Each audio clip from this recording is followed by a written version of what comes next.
When we think back to the most memorable cartoon characters from the 80s, I'm pretty sure that our minds instantly go to the Look, that massive truck chest of Optimus Prime, the shining chrome dome of Destro, or that glorious, blazing mane of red hair on Lion-O. These were designs burned into our brains, loud, bold, and unmistakably of their time. But I would argue that just as unforgettable were the voices, the kind that lived rent-free in our heads for decades. The "Me, Grimlock" caveman bravado of, well, Grimlock, the shrieking tyranny of Cobra Commander, or how about the laid-back, snack-fueled drawl of Shaggy, peppered with just a hint of America's Top 40 flair. These weren't just voices, they were the characters, echoing through Saturday mornings, playground reenactments, and every epic living room battle, or in Shaggy's case, midnight munchie session. Just kidding. Remember what Nancy said? Just say no. Sorry. Yet, among all that screaming and over-the-top theatrics, one voice didn't bother with emotion at all. It didn't plead, it didn't rant, it didn't perform, it just delivered. And that voice belonged to the Decepticon Communications Officer, Soundwave. Megatron's most trusted lieutenant, ranked right there beside Starscream and Shockwave, except he never challenges Megatron's authority. Silent, monotone, unreadable. Soundwave is as cold as a muted dial tone, but behind that stillness is a master manipulator who's earned his place through ruthless efficiency and impossible-to-ignore usefulness. Famously said to be able to hear a fly sneeze, Soundwave can detect the faintest signal or the quietest whisper of treachery. His sensors are so powerful that they can pick up electrical brain impulses, letting him read minds at close range. Add to that his photographic memory and habit of collecting every bit of intel for future leverage, and almost every Decepticon tightens up the moment he walks into the room. But his voice and eerie presence is just really half the story of what makes Soundwave superior. In combat, Soundwave's real firepower isn't the concussion blaster on his shoulder, it's the arsenal inside his chest. A private army of Laserbeak, Ravage, Rumble, Frenzy, Buzzsaw, and more. Each one a capable spy, enforcer, or ruthless accountant. Together, they make Soundwave the most well-armed and well-connected con in the entire war. And yet, he never wields that power for personal gain. In a faction built on backstabbing, blackmail, and calculated betrayals, Soundwave is the one Decepticon whose loyalty to Megatron has never once wavered. If you want to know exactly where his allegiance lies, just listen to one of the most iconic and unchanging lines in Transformers history. As you command, Megatron. Anyway, like a lot of kids in the 80s, the very first time I met Soundwave was in the 3-part miniseries More Than Meets the Eye, where he made his grand debut as a Cybertronian lamppost. No, really. Not the strongest first impression, but give it a few seconds and he's back to doing what he does best, deploying Laserbeak in that vocoder-drenched voice of his to spy on the Autobots. And if that wasn't enough to win you over, he quickly showed that he was too hard to handle in a fight, effortlessly taking down Prowl, Jazz, and Sideswipe before getting blindsided by Ironhide. But after getting knocked down, he gets back up again and jams Ratchet's head into a control panel like it was nothing. Yeah, after that, I was in. Once they land on Earth though, Soundwave really starts flexing. He's cranking out energon cubes like an industrial espresso machine and sicking his cassette crew on the good guys. Laserbeak blasts Hound off a cliff, Ravage terrorizes some random humans, and Rumble starts shaking the literal foundations of Sherman Dam, starting up a tidal wave. And here's what I always loved. Every time Soundwave launched a cassette, he'd call it out by name and mission. Operation Assimilation. Operation Destruction. Operation Tidal Wave. An extra kudos to him for doing a little arm wave motion when he said it. Sorry, but style points are real. Between that voice, those cassettes, and that weird hypnotic calm, I'm pretty sure that Soundwave shot up to the top of many kids' favorites lists. He was a constant, competent fixture at Megatron's side, right up into Transformers the movie in 1986. And thankfully, unlike fellow OGs like Skywarp, Thundercracker, and even Starscream, Soundwave didn't die. He unleashed his tapes for Operation Interference. and jammed Blaster's SOS transmission to Cybertron during the siege of Autobot City, and scooped up a near-dead Megatron off the battlefield, hauling him into Astro Train during the Decepticons' strategic withdrawal. Loyalty, man. But wait, since he was mentioned, let's talk about Blaster for a bit. Soundwave's Autobot counterpart, and let's be honest, a bit of a cheap imitation if you ask me. These two had some classic clashes, from their sonic showdown in the club-filled episode Autobop to dueling over a deadly three-part harmony in Carnage in C minor, where Blaster would famously get the best of Soundwave by literally pressing his buttons located in his lower regions. Ew. Anyway, while their rivalry mellowed out a bit by Season 3, it roared back in the Japanese continuation series, The Headmasters, where Soundwave and Blaster went one-on-one in a battle to the death, where both bots, well, died. But I mean, if you think about it, can a robot truly die? So yeah, it wasn't long before Blaster blued himself and returned as Twincast, and Soundwave was back in black as Sound Blaster. And while Sound Blaster would eventually take on a life of his own, that's a story for later in this video. Because right now, the story that I'd like to get into would be about Soundwave in the comics, starting with the original Marvel run. Now, at first glance, Soundwave's presence in the 80s Marvel comics doesn't really scream show stealer. He starts out where we'd expect him, loyal Decepticon communications officer, monotone, efficient, always watching, and just as in the cartoon, his tale begins with that familiar opening, tale as old as time. Autobots and Decepticons clash on Cybertron, both factions leave, they fight in space, crash on Earth, and lay dormant for millions of years. Until 1984. But from there, the comic's trajectory gets far more chaotic than the cartoon. Case in point, despite Starscream's best efforts, the animated Decepticons had Megatron at the helm for most of the series. In the comics, Decepticon leadership is treated like a Game of Thrones. We see power shift from Megatron to Shockwave, then to Ratbat, Scorponok, and even the pretender Bludgeon is thrown into the mix, each with their own distorted view of Decepticon dominance. But through all of the on-brand Decepticon backstabbing, Soundwave remains constant and never once loses his footing. And he does this not by seizing power for himself, not by fighting for it, but by quietly making himself indispensable to whoever is in charge, be it Megatron, Shockwave, Ratbat, or Charles. And because of this, Soundwave survives, not metaphorically, literally. He lives through the underbase disaster when a supercharged Starscream wipes out a plethora of Autobots and Decepticons who no longer had toys selling on the retail shelves, and he barely flinches when Unicron shows up and lays maximum carnage on Cybertron. When the original 80-issue run ends, guess who is doing his best Elton John impression and still standing? Soundwave. Quiet, calculating, unbroken.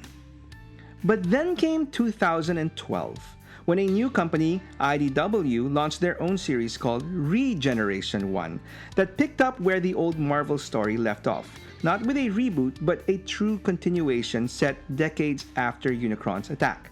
Cybertron is thriving under the peaceful guidance of the God-forged last Autobot. War is over, Autobots and Decepticons coexist uneasily but peacefully, and that's when Soundwave finally steps into the spotlight. Soundwave is now the leader of the Neo-Decepticons, a bitter underground movement hell-bent on restarting the war, and in classic Soundwave fashion, he succeeds in a quite spectacular way, starting off the series with a literal bang, actually a crack-a-doom, as he vaporizes the last Autobot. Yup, not deactivate, not crush, vaporize. The peace era? Dunzo. It's a shocking twist for a guy who usually operates from the shadows. Soundwave leading a Decepticon uprising, acting on pure fiery ideology. Except, Not really, because when Blaster finally confronts and stops him, the truth comes out. Soundwave was never in control. He was actually manipulated the whole time, a puppet of the Dark Matrix, a cosmic parasite of pure evil that, I don't really have the bandwidth to explain in detail right now. Sorry. All you need to know is that it's a bad entity, and it has Soundwave wrapped around his fingers doing its bidding. And once it fully takes over, Soundwave's arc turns from tragic to downright nightmarish. He's mutated into a grotesque conduit, absorbing his own cassettes and twisting into something monstrous. In the end, the Dark Matrix is obviously defeated, and Soundwave, along with all those under its sway, are finally freed. Not. Yeah, that was pretty much it. Punsit for Soundwave, who figuratively went down with the Dark Matrix ship. And so in the Marvel Comics, Soundwave's story pretty much ends on a low note. Not exactly a satisfying send-off for such a pivotal character. Thankfully, that wasn't his only story. When IDW launched their own Transformers universe in 2005, they seized the chance to reimagine characters from the ground up. And among all their fresh takes, Soundwave stands out, not just as a redefined version of the classic Decepticon, but as I think one of the most nuanced and compelling portrayals he's ever received. In this new continuity, Soundwave is introduced not as the stoic, whisper-voiced strategist fans know, but as an outcast, born with the overwhelming telepathic abilities that made life unbearable. He was driven to the brink of madness on a Cybertron that neither understood nor helped him. That changed when he met Ravage, Buzzsaw, and Laserbeak, outcasts themselves due to their bestial forms. Together, these animals gave Soundwave structure and purpose, teaching him to channel the chaos inside his mind. Their bond wasn't just tactical, it was foundational. Unfortunately, Soundwave's abilities brought him to the attention of corrupt powers. Senator Ratbat, yes, he was a senator before becoming a literal bat, reshaped him into a living weapon, a psychic tool and physical platform for cassette units. But everything shifted when Soundwave met Megatron, then a lowly gladiator fighting for survival and, more importantly, dreaming of change. One mind link later, and Soundwave found someone whose ideals of equality and liberation resonated deeply. Megatron wasn't just a leader, he was a frequency that finally made sense. As the Decepticon movement grew, Soundwave helped build its spine. He recruited key allies like Starscream, Thundercracker, and Skywarp, assisted in Shockwave's return, and played a pivotal role in the Senate uprising that sparked the war. On a more personal note, he ripped out Ratbat's brain and jammed it into a cassette body. It wasn't just symbolism, it marked the end of one era and the start of another. But revolutions tend to take on lives of their own. Over time, the Decepticon cause drifted from ideology to domination.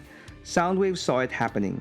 He defended the core principles he believed in, even as figures like Starscream and Shockwave twisted them to their own uses. But through it all, Soundwave stuck to what he believed was the true spirit of the Decepticon cause, always ready to carry out whatever mission his leader Megatron assigned. The first major one, travel to Earth to spy on Bludgeon. This was way back in 1984, so Soundwave chose the perfect alt mode for stealth, a Walkman. Unfortunately, the unprecedented portability, ability to listen to personalized music on the go, and overall commercial success of his new alt mode wasn't enough to keep him hidden. Bludgeon caught him, froze him in tape deck mode, and buried him deep beneath a volcano for over 2 decades. Eventually, Soundwave was recovered and returned to Megatron's side as his leader went full-on all-hail Megatron and launched a total assault on the Earth, which Megatron promptly lost. With his leader sidelined, Soundwave focused on keeping him alive, and with Shockwave's help, ultimately rebuilt him into a Megatron. Like seriously, this guy looked like he stepped out of a Tron movie. Cool look though. With the band back together, Megatron alongside Shockwave and Soundwave hatched a plan to use parts of his old body to make Megatron gun replicas that could subconsciously influence humans to reignite Decepticon control. It went about as well as you'd expect. Badly, with Optimus Prime shooting Soundwave right in the face. But Soundwave survived. Physical damage? Occupational hazard. What truly rattled him was philosophical. Case in point, what do you do when your leader, your North Star, the embodiment of everything you believe in, Megatron, joins the Autobots? Lost, Soundwave is approached by Galvatron, who in this universe is a completely separate character. Galvatron pitches himself as a restorer of Decepticon glory, conveniently leaving out that his idea of glory meant conquest and domination. In time, Soundwave broke away and focused on something more meaningful, founding Sanctuary Station, a peaceful Decepticon haven orbiting Jupiter, all while maintaining uneasy alliances with humans. And speaking of being in league with humans, with no Megatron and Galvatron exposed, Soundwave found himself working with, of all mechs, Optimus Prime. And it was Prime who challenged him to step outside his biases and read a human mind. Soundwave did, Operation Inception, and it changed him. He realized humans weren't inferior, just different, alive, emotional, complex. It was a turning point that realigned his principles without erasing his identity. And speaking of turning points, if you are regulars to this channel, I think we've reached a turning point where it's time to take things to the next level and for you to try out my channel membership. As a friend of the Toy Shelf, you will get shoutouts in every video, enjoy early access, exclusive content, and even input on future stories. All for less than a measly $1. All you gotta do is click on the join button on the homepage and you're in. But as always, whichever way you choose to help out will be greatly appreciated, so thank you. From then on, Soundwave became less of a soldier of conquest and more of a thoughtful ambassador to the original Decepticon ideals: equality, unity, resistance. His final act during the war against Unicron was also his most profound. Using the enigma of combination and his telepathy, Soundwave united the sparks and emotions of every Cybertronian that came before to empower Optimus Prime's final stand. It worked, but it cost him everything. Soundwave's body disintegrated into nothingness. His last broadcast was a single calm phrase: Operation Absolution. Soundwave never removed the Decepticon badge. He kept it, not as a mark of war, but as a symbol of belief. In the end, he became the closest thing to what the Decepticons were meant to be: a force driven by purpose, not conquest. I mean, it feels fitting that the actual Decepticon symbol appears to be roughly based on Soundwave's head, don't you think? Like I said, this might be the best version of Soundwave we've ever seen, at least for me. But it's definitely not the only one. Over the years, we've gotten several very different takes on Soundwave. 3 in particular stand out to me, and I'd like to talk about them. One good, one great, and one, well, I'll let you be the judge. First up, the good. The Transformers animated Soundwave from 2007 has got to have one of the most unique origins in the franchise. He begins as a toy, brought to life by the power of the Allspark. But this wasn't random. It was part of Megatron's plan to build himself a new body. But the plan didn't just backfire, it evolved. Instead of becoming a vessel for Megatron, Soundwave gained full sentience and adopted an ideology of robotic superiority, believing machines should rule over humans. Soundwave leads a robot uprising and hijacks machinery citywide, though ultimately defeated and reduced to a Walkman because Easter egg.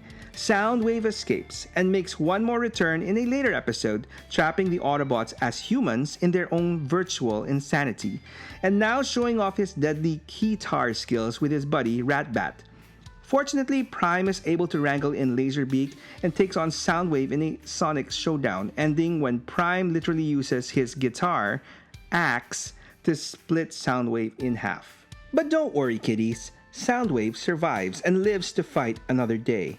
While Animated's take on Soundwave wasn't exactly the deepest version out there, I'll give credit where credit is due. It was original, entertaining, and definitely had some creepy Chucky-style evil toy comes alive vibes going for it. But if we're talking creepy Soundwave, we have to move on to the great Soundwave from 2010's Transformers Prime.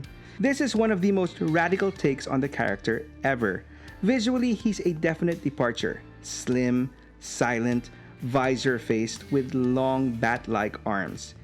Eerie before he even moves. But that unsettling presence is the point. In this series, Soundwave is Megatron's most trusted operative, a quiet, ever-watchful master of surveillance and sabotage. His drone plane alt mode makes perfect sense for a character who is always monitoring, always tracking, and he's still paired up with Laserbeak, now as an integrated scout unit. Yes, a drone with a drone sounds redundant, but whatever. And don't let his lanky, fragile look frame fool you. When cornered, this Soundwave fights like a horror movie creature, unleashing alien-like tentacles to overpower even the toughest Autobots, including a sword-wielding wrecker like Wheeljack. Tentacles. Because, of course, the creepiest guy in the show would also have those. Soundwave hacks global networks, shuts down enemies with surgical precision, and even blackmails fellow Decepticons by playing back their own duplicities to remind them he's always listening. Across the show, he speaks just once. Soundwave superior. Autobots inferior. And after that, silence. Creepy, loyal, unrelenting. This Soundwave isn't just a character, he's a living shadow with a mission, and it works beautifully. What doesn't work quite as beautifully, though, is Soundwave from the live-action Transformers movies. After an unspectacular appearance as a satellite in Revenge of the Fallen, where he literally poops Ravage into the Earth's orbit, Soundwave makes his proper on-screen debut in the third film, Dark of the Moon. He joins a beaten Megatron in Africa, before heading off undercover in his new vehicle mode, a Mercedes-Benz. Sleek, stylish, and unfortunately not much like Soundwave. To his credit, he does retain one unsettling trait from the awesome Prime version: tentacles, multiple elongated appendages that he uses to hack satellites and terrorize pretty captive women inside him. Yeah, that doesn't sound quite right, but I mean, what else would you expect from Michael Bay? All that aside though, my biggest problem was that this version barely feels like Soundwave. Yes, he's got Laserbeak and Ravage, and yes, he's loyal to Megatron, but that's where the resemblance ends. Gone is the calculating strategist or ominous observer. Instead, we get a generic thug who turns into a generic car. No intelligence, no unique presence, nothing that says Soundwave. And to top it all off, he's taken out quite quickly and unceremoniously at the end of the movie by Bumblebee in the Battle of Chicago. Head blown off. No dramatic payoff, no gravitas, just gone. Honestly, I'd take Marvel's tragic Dark Matrix corruption demise over this disappointing exit any day. Thankfully though, what wasn't quite disappointing were the numerous Soundwave toys that have been released through the years. I mean, in his purest form, the guy basically transforms into a box, so how could you really mess that up? And right out of the gate, Hasbro, or I guess to be more accurate, Takara, produced a winner. Originally released in Japan as part of Takara's micro-change toy line, the MC-10 Cassette Man would be then brought over to the US and repackaged as the Decepticon Communications Officer Soundwave. And while he didn't transform into a car, jet, or a gun, I would argue that he, along with his cassette buds Ravage, Frenzy, Rumble, Laserbeak, and Buzzsaw, the last of which came packed in with the Soundwave, were the real stars of that first wave of Transformers released in 1984. I mean, he certainly outlasted most of his contemporaries in retail shelves, which pretty much ensured that he would survive past the 1986 animated movie. The next significant Soundwave toy released would be in 1990, and as great as the original Soundwave toy was, Action Master Soundwave wasn't. Yeah, gone was his ability to transform as well as his awesome gimmick for deploying tape warriors. Instead, the guy came with added articulation and some winged thing. No, really, that was his name. Wing Thing, a little orange bat companion that did all the transforming for this dude into his weapon. I mean, yeah, I know nowadays non-transforming Transformers are the shits and all, but back then it just felt pretty lame. And what followed after that were just a bunch of non-related toys that just carried the name Soundwave. Novelty items like this tiny version of Soundwave, awful diaper crotch versions, and, well, reissues of the OG toy. It wouldn't be until 2007 that I feel we got our first unique Soundwave as part of Takara's music label line that featured a Soundwave that transformed into an actual working MP3 player. But as cool as that was, this sort of touched on a major problem for Soundwave toys moving forward, as by this time, his traditional alt mode, the Walkman, was no longer in production. So yeah, I mean, granted Soundwave the character was iconic as they come. How do you sell a Transformer toy to kiddies that has an alt mode that is obsolete? Well, simple. Have him transform into something else. Duh. In 2005, Soundwave made an impressive debut as a stealth bomber for the Transformers Cybertron line, which I thought was cool. But what really got me excited was the evil toy turned robot rights rabble-rouser, say that 10 times fast, Soundwave from Transformers Animated, who would get his first toy in 2008 that transformed into a truck with analog detailing, so yeah. But I think the real star of this toy was Laserbeak, who, like in the show, transformed into a guitar that this dude could wield for some transformative metal thrashing. A later black repaint came with his Keytar of Doom Ratbat. Talk about instruments of destruction, am I right? Anyway, ultimately, I get it. You either love or hate the whole animated aesthetic, but come on, how can you not say this toy rocks? The real genius here, though, is how Hasbro was able to accurately translate this very stylized design into a fun and functional toy. I mean, those designers were really bringing in their A game. And they also brought it when it came to the toy for the Transformers Prime Soundwave, giving us a really faithful plastic rendition of that really creepy design in 2012, transforming into his sleek drone plane, complete with Laserbeak, who fit seamlessly in both bot and alt mode. But dialing it back a bit, Hasbro also gave us Cybertronian mode Soundwaves that, no, didn't transform into a lamppost, but into some alien-looking truck thing with like jaws. There was a basic version in 2010, and then an upgraded one in 2012 that could even deploy minions, now reimagined as data disks. Anyway, by 2013, the whole masterpiece line of Transformers was in full swing, and it was time for Soundwave to make his inevitable debut in the line. And despite all the interesting alt modes he had since been, there were no ifs or buts about this one. Obsolescence be damned, a masterpiece version of Soundwave would have to transform into a Walkman. And so it did. And as far as masterpieces go, MP13 would go down as one of the best masterpiece toys ever released. I mean, over a decade later, it still holds up. So much so that Takara is literally on the verge of releasing a new Toon repainted version of this guy. Anyway, I'm guessing that MP13's success showed to Hasbro and Takara that it was perfectly okay to release Soundwave toys that transformed into music devices. And so we got Titan's Return Soundwave in 2016, who, while not yet a Walkman, actually this was just a retool of Titan's Return Blaster, was still on the right track and was a headmaster. And after a quick hiccup with Siege Soundwave in 2019 that transformed into whatever this thing is, we finally got a straight-up Walkman Soundwave when this toy was retooled in 2021 for an exclusive Netflix release. I mean, by this point, the damn gates had opened and we were getting all sorts of Soundwave toys, from a cute core class version released the same year, a G.I. Joe crossover that had Soundwave transforming into the Dreadnoks Thunder Machine of all things, to Lego Soundwave. And of course, we can't leave out all of those amazing plastic renditions of live-action Soundwave, both satellite and car versions. Just kidding. Some of those are pretty cool, like this third-party masterpiece version XM1 Mista by New Age, released in 2020.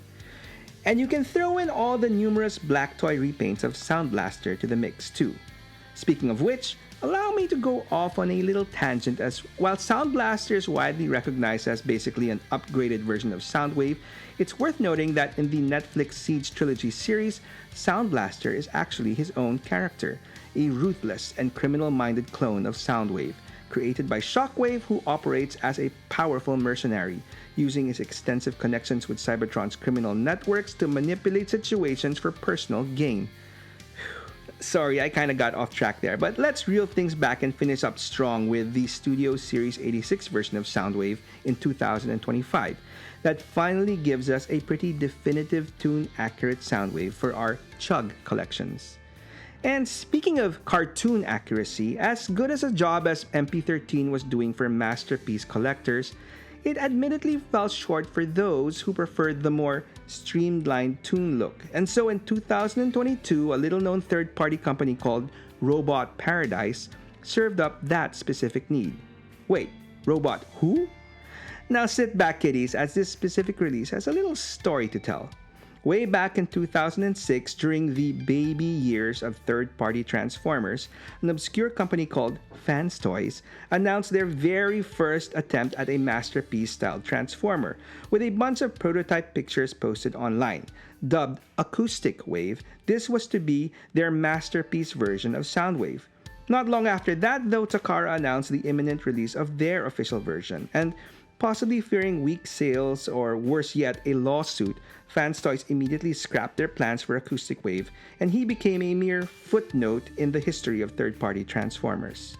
Until fast forward 13 years later, and by this time, Fans Toys had firmly established itself as one of the top, if not number one, third-party companies for masterpiece-style G1 Transformers. And they surprised everyone by announcing their plans to finally release an updated version of their Acoustic Wave. In an odd twist though, but most likely to misdirect any potential cease and desist orders to their main brand, the toy was released under a new company, Robot Paradise. But really, they're not fooling anybody. They also radically modified their original toyetic design and went for a full-on cartoon look. Again, most likely to differentiate themselves from MP13. That being said, Robot Paradise was thoughtful enough to include a number of swappable parts for those who prefer the more detailed toy look. Rumble and his twin brother Frenzy were both part of the first wave of Transformers released in the US in 1984. They, along with Ravage, Laserbeak, and Buzzsaw, made up the original group of cassette warriors that loyally served their master Soundwave, the evil Decepticon Walkman. Unlike their fellow Cassetticons, who transformed into animals, Rumble and Frenzy transformed into identical-looking robots, differing only in, you guessed it, color. Now, to be fair to Hasbro, I don't think they had any intention of confusing us collectors. It was pretty much cut and dried from the start. Rumble was red, and Frenzy was blue. It wasn't until the official cartoon launched a few months later when all the confusion set in. And just like that, one of the greatest Transformers debates of all time was born. To be honest, I myself am not sure how this all started. Let's just say that someone basically effed up somewhere down the animation production line. But in the very first episode, Rumble made his official debut, and he wasn't colored red like his toy. Instead, he was colored blue.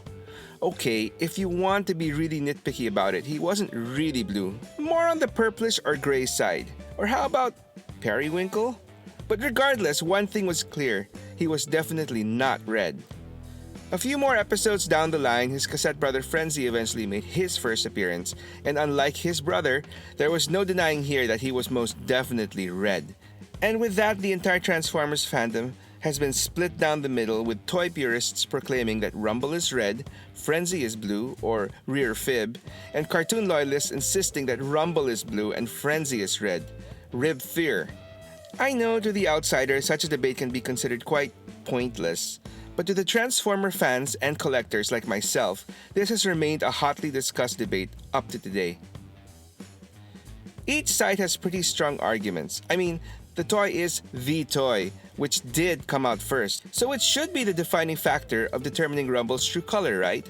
But for many like myself, it was in the cartoon where we were first introduced to the character of Rumble. So while my brain says that Rumble is red, my heart tells me that he's blue. Now, I don't think that this would have been much of an issue if Rumble's presence in the cartoon was that of a background character. Then they could have just called the color switch an animation error. Believe me, there were quite a lot of that. But despite being one of literally the smallest Decepticons in the show, Rumble was definitely one of the most featured, as he played a big role in the first story arc. Ask any kid back then what their biggest takeaway and most memorable aspects of the show were, and I'm pretty sure that Rumble's earthquake-inducing pile drivers would be one of the most common answers. In one of their first battles on Earth, Rumble utilizes his trademark pile drivers to cause a tidal wave to push the power output of the hydroelectric plant at Sherman Dam to its maximum capacity. He also manages to fight off a larger Autobot, Hound, who tries to stop him. Of course, Rumble using his pile driver arms also brings home the point that this guy in the cartoon was definitely meant to be Rumble. On a side note, an interesting fact worth mentioning was that Rumble and later on Frenzy were voiced in the cartoon by the almost legendary voice actor Frank Welker, who was not only the voice of Megatron and Soundwave, but other iconic cartoon characters such as Scooby-Doo, Fred Jones, and Dr. Claw from Inspector Gadget. Anyway, for most fans and collectors, the cartoon was our first real introduction to the Transformers, so for many, Blue Rumble is the official canon, despite the fact that the majority of the Rumble toys released since the original G1 version have been red. And it isn't even close.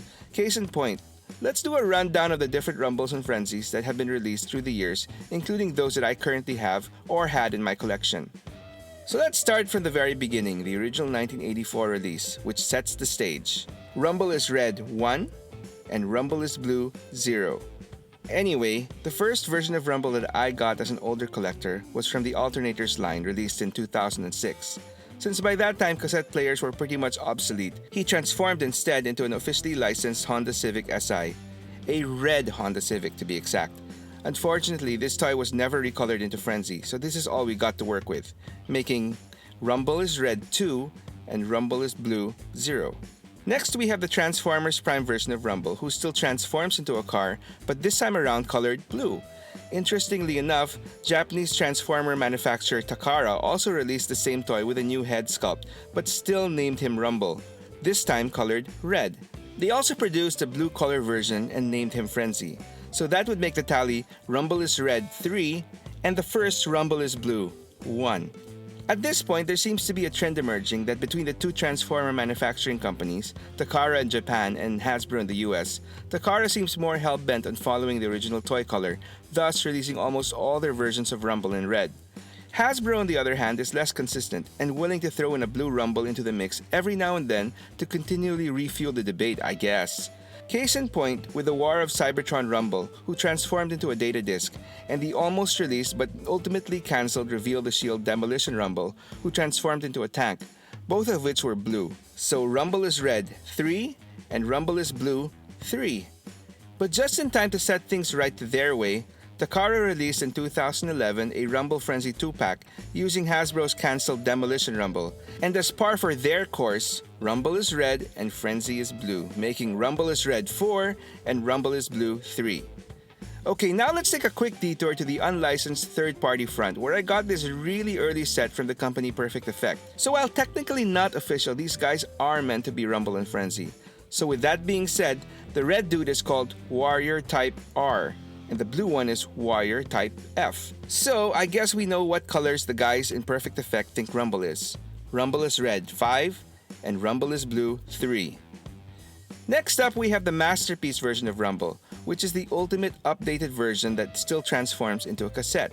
Mine is the Takara version, so it's unsurprisingly red. And even Hasbro's version this time around is red. Although I do think it's worth noting that in the US Masterpiece version, Frenzy is closer in color, that is, purplish gray, to the Rumble in the cartoon. Either way, Rumble is Red 6 and Rumble is Blue 3. In more recent times, we've gotten a good number of more Rumble Frenzy toys, both in retail and in the third-party Masterpiece form. So let's see how they affect the running tally. First, in 2016, we have the Titans Returns Rumble, who is red. 2 years later, the same mold is released in blue as Frenzy, so Rumble is Red 7 and Rumble is Blue 3. Then in 2019, Hasbro gave us a little Rumble for their War for Cybertron Siege line. And even in this tiny form, there is no mistaking that he was red. A year later, he was repainted into a blue Frenzy, so Rumble is Red 8 and Rumble is Blue 3. But just when it seems all is lost for the cartoon loyalists, let's finish up with a couple more versions that sort of fall into their side of the fence of the argument. First up is the third-party company Robot Paradise Acoustic Wave, which to be honest pretty much messes things up even more. See, the pack-in cassette minion with Acoustic Wave is a little red robot called Fibrier. Frenzy is blue, Rumble is red. However, in the add-on Cassetticon 3-pack that followed, we got the same cassette robot in blue called Fear Rib. Frenzy is red and Rumble is blue. What? Geez, pick a lane. Anyway, while this would make things a wash, given that Robot Paradise's original intent was to give us a more tune-styled masterpiece Soundwave, I'll give this one to Fear Rib. So, Rumble is red 8 and Rumble is blue 4. And finally, we have Hasbro bringing up the rear with their Studio Series 86 versions of the Cassetticon brothers. Given the name, based on the 86 animated movie, which is based on the original cartoon, we finally get an official animated accurate red Frenzy and blue Rumble. So let's hear it for my boy Blue.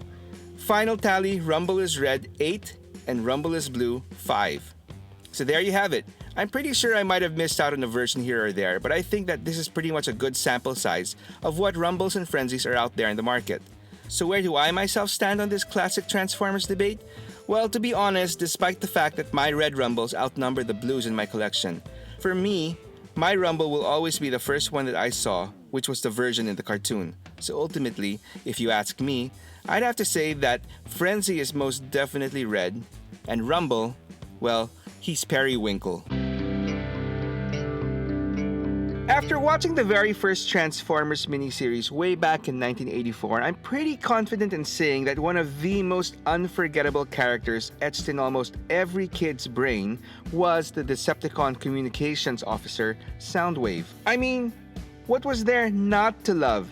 The guy spoke in this ominous, monotonous, and heavily effects-laden voice. He transformed into what was arguably one of the most coolest gadgets of the time, a Walkman, and he literally had his own personal army of minions that he could shoot out of his chest. Just like burgers and fries, mac and cheese, peanut butter and jelly, hell, peanut butter and chocolate, you really can't have Soundwave without his minions. These little dudes were every bit as memorable as their master. The Condor's Laserbeak and Buzzsaw were definite terrors from above, raining down destructive fire on unfortunate Autobots below. The two little punks, Frenzy, who was red, and Rumble, who was blue, were always in your face, creating the most destructive chaos with their respective twin pile drivers. And Ratbat was, well, a bat, not a rat.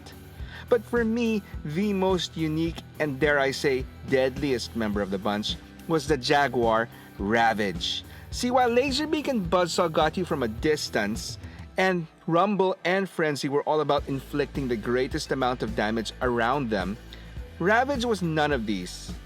Lurking in the shadows, waiting for the perfect time to strike his enemies. Precise, close-up, and personal is how Ravage operated. If you wanted to take down a specific enemy, quick and clean, Ravage was your guy. I mean, cat. And even if he didn't quite look it, Ravage has always been identified as a robotic jaguar. Now you would think that the lowest hanging fruit would have been to make him a lion or a tiger, but for me, making him a jaguar was perfectly fine. Even if they aren't the largest, jaguars are considered to be, pound for pound, one of the most dangerous big cats out there. Their name comes from the indigenous word jaguar, which means he who kills with one leap. And no, it's not their leap that actually kills you, but their bite, clamping down and crushing your skull. A jaguar's bite is widely considered to be more powerful than any other big cat. Their teeth are strong enough to bite through the thick hides of crocodilians and the hard shells of turtles. I mean, these guys were worshipped as gods in many ancient South American cultures. So yeah, the jaguar is awesome. And what could be more awesome than a jaguar? A freaking robotic Decepticon jaguar. Anyway, like I said, in the cartoon, Soundwave and company definitely made a huge impression on me. But of all of them, it was Ravage who was my instant favorite. Sure, he didn't do much except get caught by the Autobots and bully a couple of humans. But as far as I was concerned, he didn't need to do anything substantial. Just exist and be cool. And speaking of cool, his toy was one of my favorites as a kid. Yes, I know that all he did was transform into a rectangular cassette tape, and that he was practically a two-dimensional toy. But from the side, this guy had an awesome profile and great articulation that even beats out some of his more modern versions. Now, while the original cartoon didn't really do much with Ravage, he did manage to distinctly set himself apart from his fellow Cassetticons in the annals of Transformers lore when he made a surprise return in the successful 90s Transformers revival series, Beast Wars. While looking nothing like the original Transformers show featuring robots that transformed into organic, beasts, Beast Wars was set in the same universe as the original cartoon, just taking place centuries later and featuring descendants of the Autobots and Decepticons, the Maximals and the Predacons.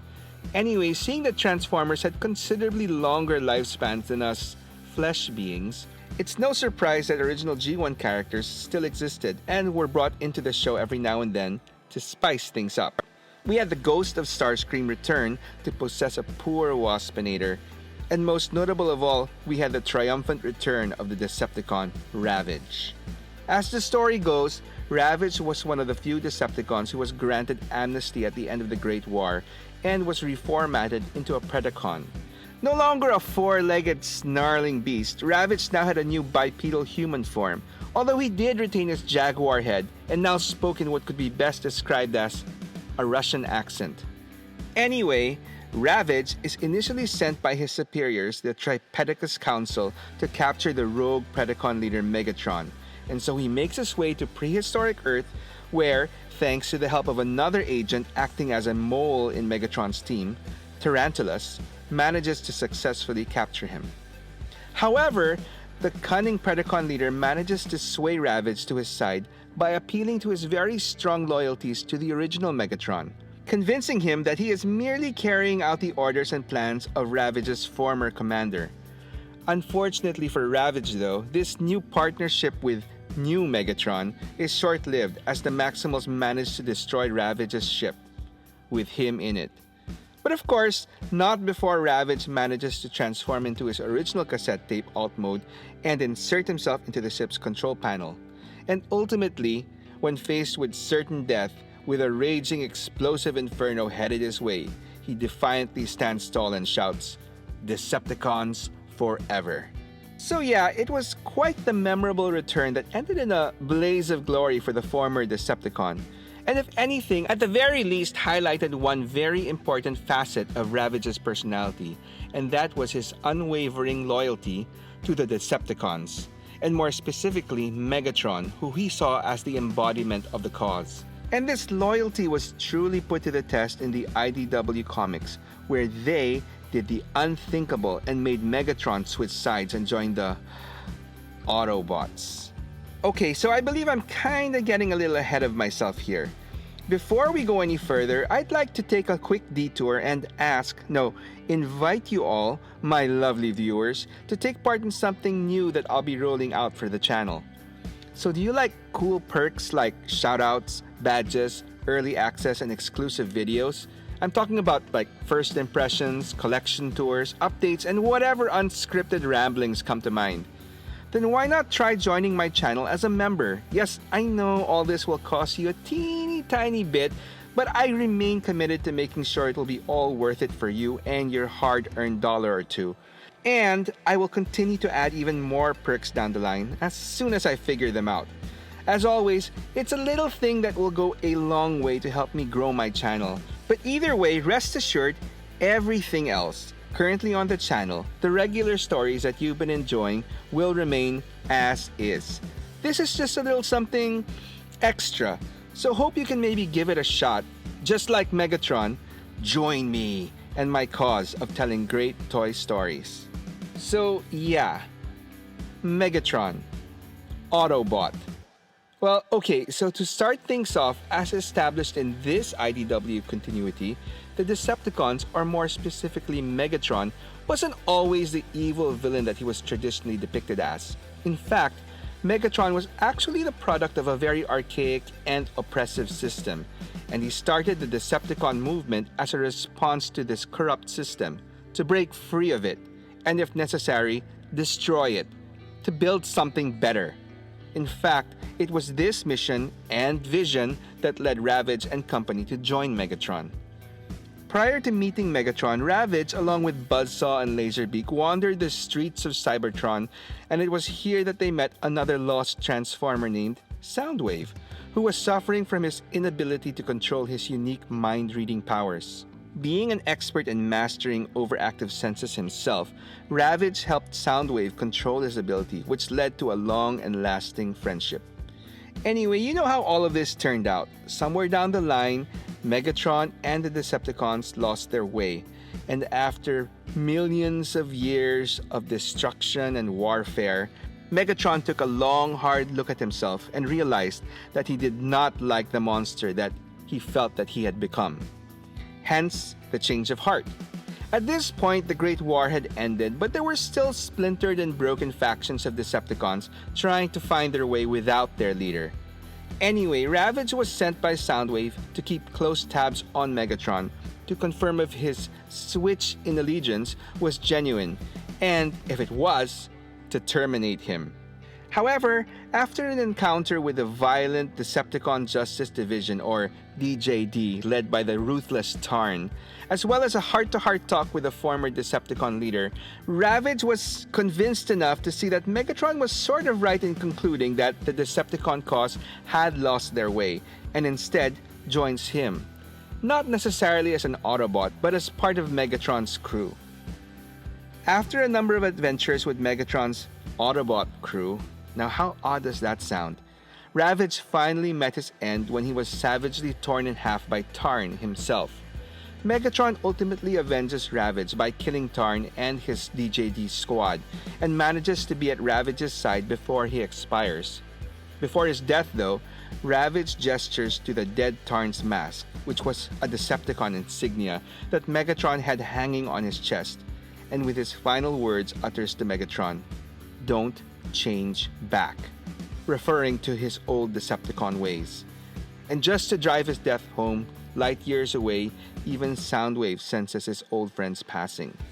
A very memorable and touching way to go. Fitting for such an OG character. Which is a whole lot better send-off as compared to what his live-action version got.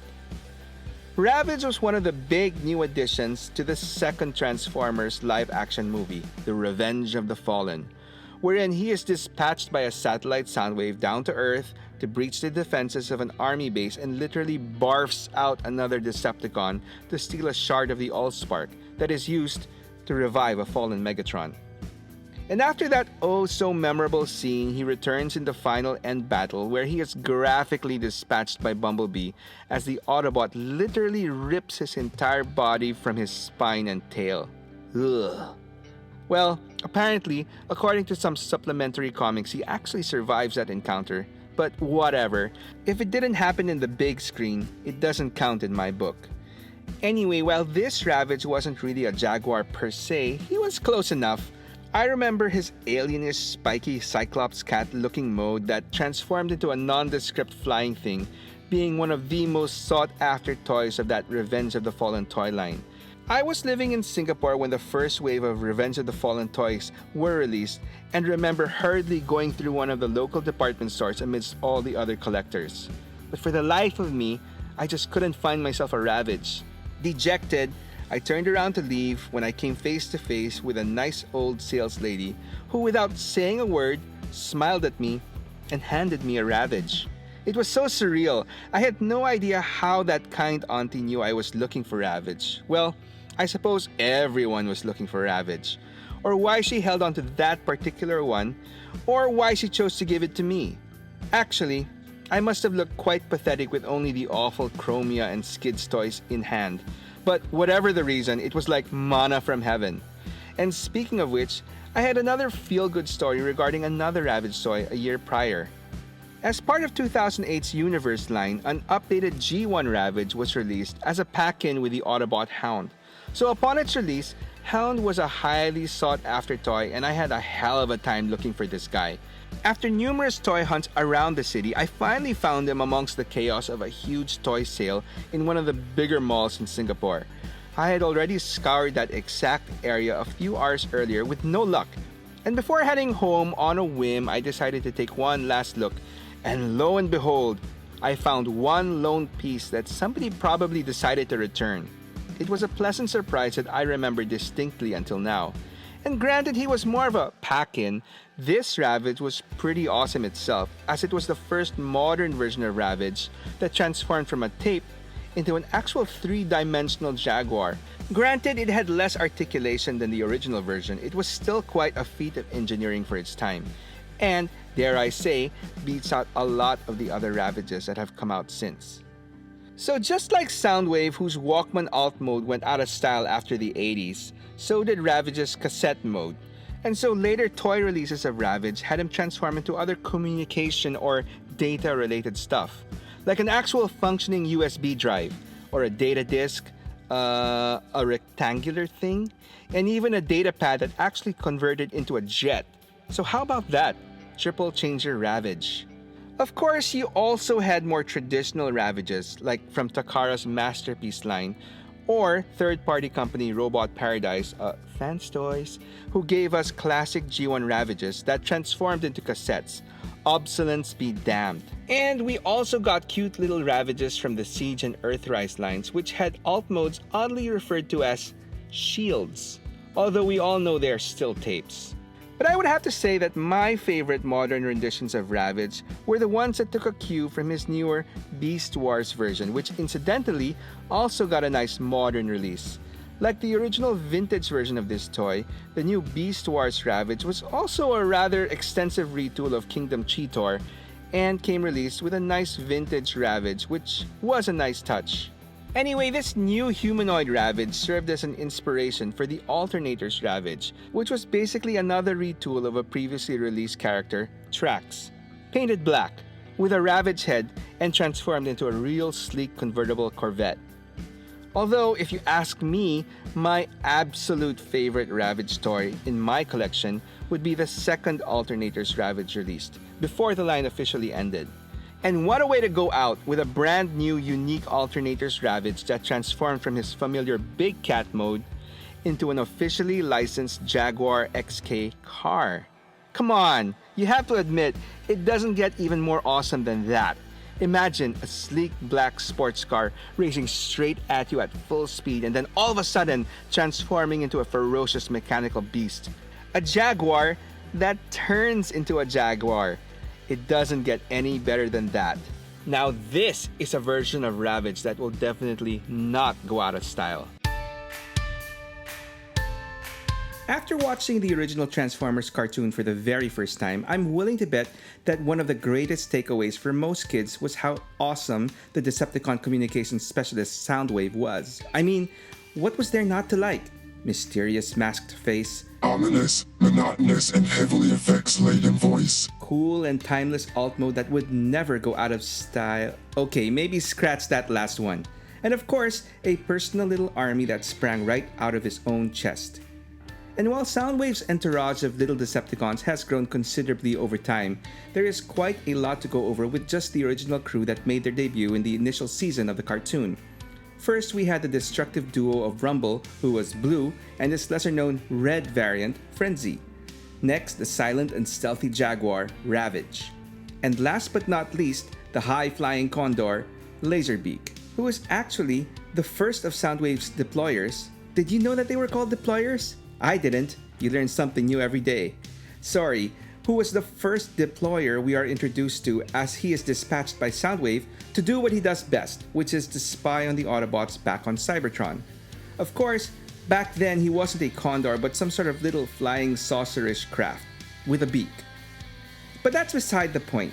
Aside from being the first deployer, okay, yeah, that just doesn't sound right, sorry. Aside from being the first Cassetticon or minion that we are officially introduced to, I would argue that Laserbeak was the one who made the most impact in the show from the start. I mean, don't get me wrong, Rumble and Ravage did have their moments, but for me, it was all about that chase down between Laserbeak and the Autobots Cliffjumper and Hound.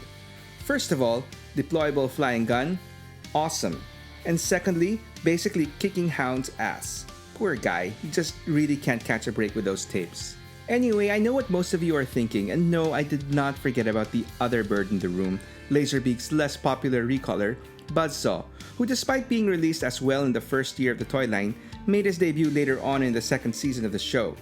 And there's a fairly straightforward explanation for this. Aside from the fact that it was pretty much easier to just draw one bird instead of two, as far as the toys were concerned, Buzzsaw was only available as a pack-in with Soundwave. And given that Soundwave basically was an insta-buy for all the kiddies, Hasbro didn't feel the need to promote his accessory on the show. And so top billing went to Laserbeak, who was sold with a curiously blue-colored Frenzy. Just kidding. I'm well aware of the whole Rumble Frenzy color debate. Well, okay, it's not much of a debate. Frenzy is red and Rumble is blue. And if you think otherwise, you're wrong. But back to the birds. As a kid, despite not having the original toy due to not having Soundwave, for some reason I always had a preference for Buzzsaw over Laserbeak, even if I had the knockoff version of the latter. Okay, actually not really a knockoff, but the original micro-change toy that was eventually turned into Laserbeak.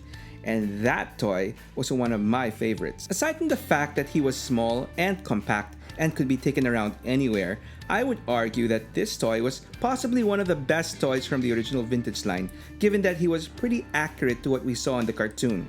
Granted, his alt mode was basically a rectangle, but that's beside the point. As a toy, this guy was awesome. So yeah, despite being basic recolors of the same toy, as far as the tech specs were concerned, both Laserbeak and Buzzsaw had very specific and distinct functions and personalities. Laserbeak is your typical coward who will only engage with the enemy whenever he has an advantage, whether it's due to the element of surprise or dealing with an already injured or incapacitated enemy, which leads to his prime function as an interrogator, a role he takes cruel pleasure in by using his lasers to inflict precise torture to obtain the information that he seeks. Buzzsaw, on the other hand, is the spy, who has quite the bird's eye view, able to pinpoint and photograph a lone thumbtack from 20 miles away. He is also arguably more well equipped for direct combat with his twin mortar cannons and diamond-hard micro-serrated beak, which he uses to carve up his opponents and from which he gets his name. But as formidable as Buzzsaw sounded, like I said, for the most part, as far as the cartoons were concerned, it was all about Laserbeak, who basically took over Buzzsaw's role as Soundwave's constant companion and the go-to spy for the Decepticons. I guess it was a little harder to explain to kids what an interrogator did. Despite not figuring in any major storyline or episode from my recollection, Laserbeak was a constant presence in the series, being one of the very few Decepticons that never failed Megatron. Although, he did have one moment wherein he came this close to actually killing Optimus Prime. In the episode Divide and Conquer, fearing a bigger ass whooping from his leader Megatron, Laserbeak goes against character and sneaks into the Autobot base as a Minibot shoulder accessory, where an already seriously injured Prime lays on the repair bay surrounded by his Autobots. And before any of them can react, Laserbeak takes flight and fires directly into Prime's open and exposed chest, causing him to explode. How Prime managed to survive is beyond me, but credit to Laserbeak, who inflicted more damage on the mighty Autobot leader than any of his fellow Decepticons had ever done up to that point. Oh, and in Megatron's master plan to fool the Earthlings into thinking the Decepticons were pretty cool guys, Soundwave and company party with some teens at the local gymnasium and Laserbeak shows off his moves. Anyway, while Buzzsaw eventually made his cartoon appearance in the second season, he did even less than Laserbeak, often depicted flying alongside his bird bro and doubling up the damage from above. It's actually in the comics that Buzzsaw did a little bit more and in one instance actually outlasted Laserbeak. In the original Marvel comic, both Laserbeak and Buzzsaw debut together in the very first issue along with the rest of the first-year Decepticon toys, and they almost make it 20 issues in, but unfortunately in the 19th issue, they come face-to-face with a gigantic Autobot defense base, Omega Supreme, an encounter that only Megatron and Laserbeak managed to survive. Unfortunately, Buzzsaw, along with Rumble and Frenzy and the original three Seekers, Skywarp, Thundercracker, and Starscream, aren't as lucky and are all unalived in the battle. Fortunately, Buzzsaw and company are eventually brought back online, benefits of being a robot, I guess, and Buzzsaw gets his revenge on Omega Supreme when he surprisingly takes down the giant in a Decepticon attack. But his victory is short-lived as only a few pages later, Buzzsaw and Laserbeak are fried big time by an underbass-powered Starscream. Both birds basically being victims of their toys getting discontinued in stores. Much later on though, in the more modern IDW Comics universe, both Laserbeak and Buzzsaw are present at the very start.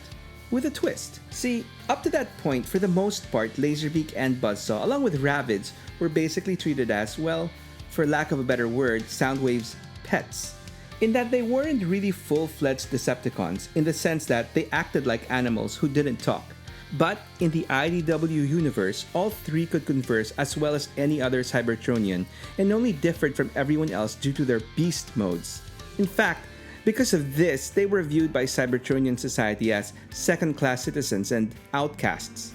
As the story goes, Ravage and the Birds, hey, that would make a great band name. Meet up with an equally lost Soundwave and help him control his natural but overwhelming telepathic abilities, thus forging a lasting partnership and friendship amongst them. It's quite the poignant start, and in stark contrast to years later in the 2018 cartoon Cyberverse, where Laserbeak is basically a member of a flock of Cybertronian birds that Soundwave captures and assigns as his partner. But I digress. Back to IDW, wherein Laserbeak and company eventually find themselves joining the Decepticon cause led by Megatron, who wins them over by treating them all as equals right from the very start. And speaking of joining causes, I do hope I can win you over to my cause of making this channel grow. Aside from liking, commenting, and subbing, which would still be very much appreciated, let's try something different this time. If you are enjoying this story or any other story on my channel, please share or recommend it to at least one of your friends. It would mean quite a lot and would definitely help me big time. But as always, any action you choose works for me, so thank you. Anyway, the original IDW continuity is one huge epic story that lasted 13 years and hundreds of issues. And while quite a number of classic and in some cases very obscure characters got their moments to shine, both Laserbeak and Buzzsaw were somewhat lost somewhere in the middle. Much like in the Marvel comics, they were constantly present in numerous storylines, but not really figuring in as major characters or players. In fact, towards the end of the run, they were oftentimes relegated into side commentators and comedic relief, giving off a classic Statler and Waldorf vibe. All they lacked was a balcony box. But in the end, both birds got their final time to shine, battling against Unicron and an overwhelming Maximal fleet led by Bludgeon. While initially the naturally cowardly Laserbeak opted to flee, he was convinced by Buzzsaw to fight alongside fellow Cybertronians Cosmos and Skybite, and was pretty much instantly blown to bits. Cosmos and Skybite didn't last much longer either, but surprisingly, Buzzsaw survived. And after Unicron's defeat, he made his new home on Earth, in Africa, basically protecting elephants by hunting down and exterminating poachers. Quite the character shift from an evil Decepticon spy to a wildlife conservationist. But I guess surviving a world-ending encounter with a planet eater will do that to you. Anyway, while that was pretty much all there is to Buzzsaw, Laserbeak did manage to continue on in other Transformers iterations, mostly due to his status as Soundwave's de facto partner in crime. And due to the fact that the whole Walkman cassette combo pretty much went the way of the dodo after the 80s, it's quite interesting going through all the different alt modes Laserbeak went through to stay relevant alongside his master Soundwave. Case in point, this bird has transformed into a bomb for Cybertron Soundwave's stealth bomber, and as well as a Cybertronian data disk and data pad. But it was in the third live-action Transformers movie, Dark of the Moon in 2011, where Laserbeak pretty much transformed into anything and everything he damn well pleased. This was quite a unique version of Laserbeak who was cruel, violent, and sadistic. I mean, this guy actually shot down a vulture for kicks. He was an alien-ish, snake-necked bird thing that, like I said, transformed into pretty much anything, from a flat-screen TV to a photocopying machine and a pink bumblebee. No, really, we have the toy to prove that. And speaking of toys, you can also add a laser gun and some sort of VTOL aircraft to the list. Basically anything this extremely evil and creepy version of Laserbeak could use to get up close to his targets and accomplish his main role as Soundwave's hitman.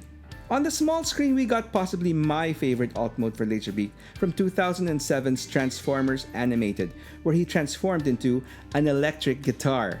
Yup, you heard that right, a frickin' guitar of death, that Soundwave used to unleash sonic chaos onto the poor Autobots, long before Eddie Munson rocked out Master of Puppets on the Demo Bats in the Upside Down. Laserbeak has also been a pretty bland drone-looking thing that fits seamlessly into a very awesome version of Soundwave from Transformers Prime in 2010. Fortunately, in the sequel series Robots in Disguise in 2015, Laserbeak gets a more traditional-looking bird mode that transformed into a gun turret to complement Soundwave's armored truck alt mode. Anyway, while we're on the topic of Laserbeak variants, let's stray a little bit further into a couple of characters that I think are worth mentioning despite technically having nothing in common with the Decepticon bird aside from the fact that they both can fly and are named Laserbeak or Laserbeak in one case. But despite being completely different characters, both of them can be considered as homages to the original G1 Laserbeak.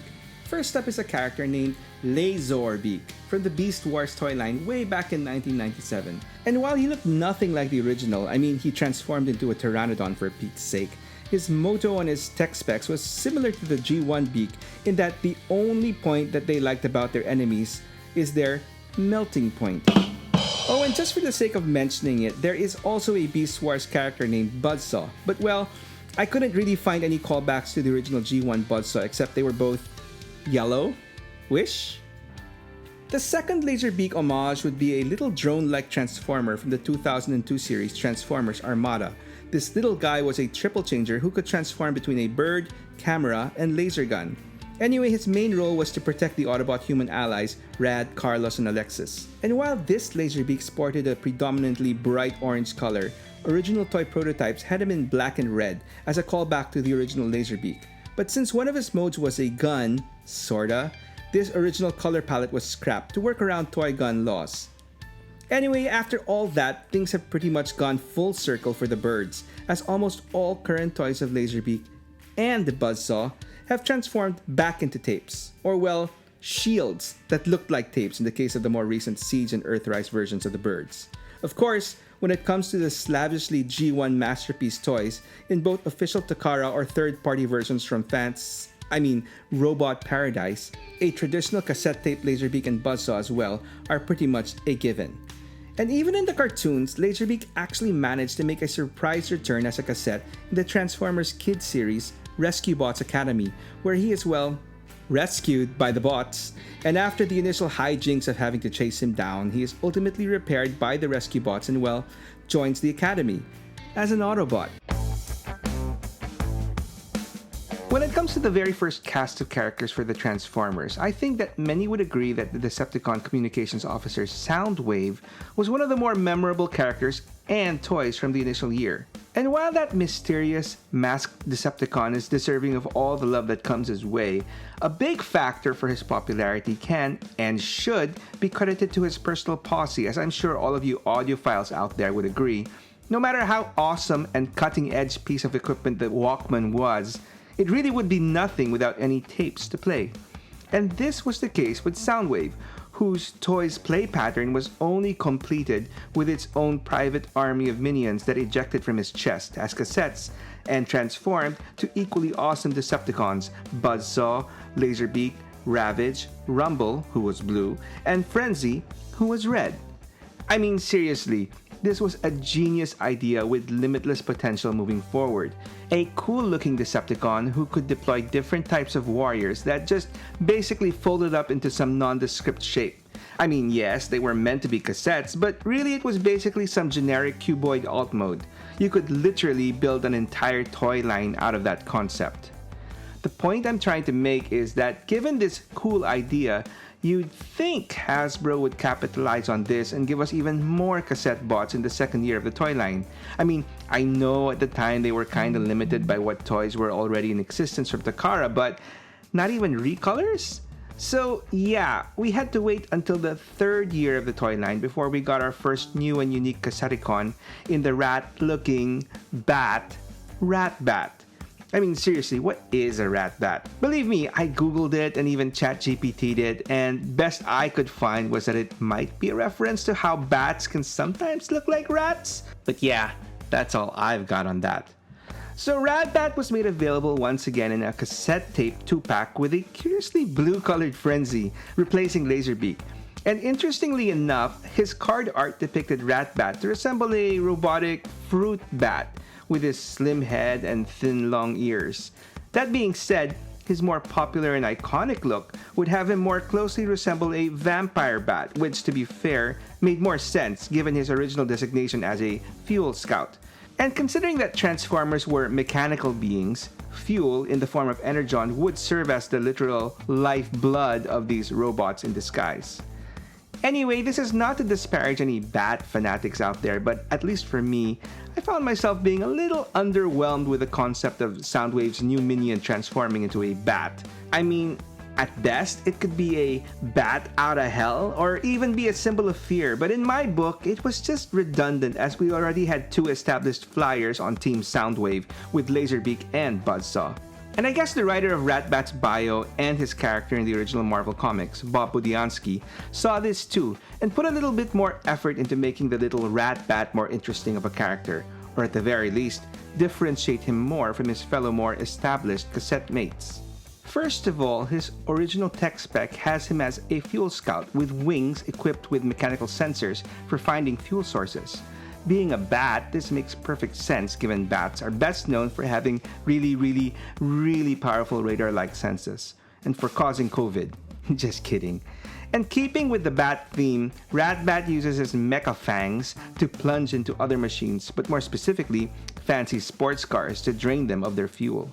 More importantly though, Ratbat's role as a fuel scout intrinsically makes him, despite his diminutive size, all that more valuable to the Decepticons. Anyway, while in the cartoons, Ratbat wasn't featured much, and whenever he was merely portrayed as another non-speaking pet of Soundwave, it's really in the original Marvel Comics that Ratbat truly made his mark for the first time.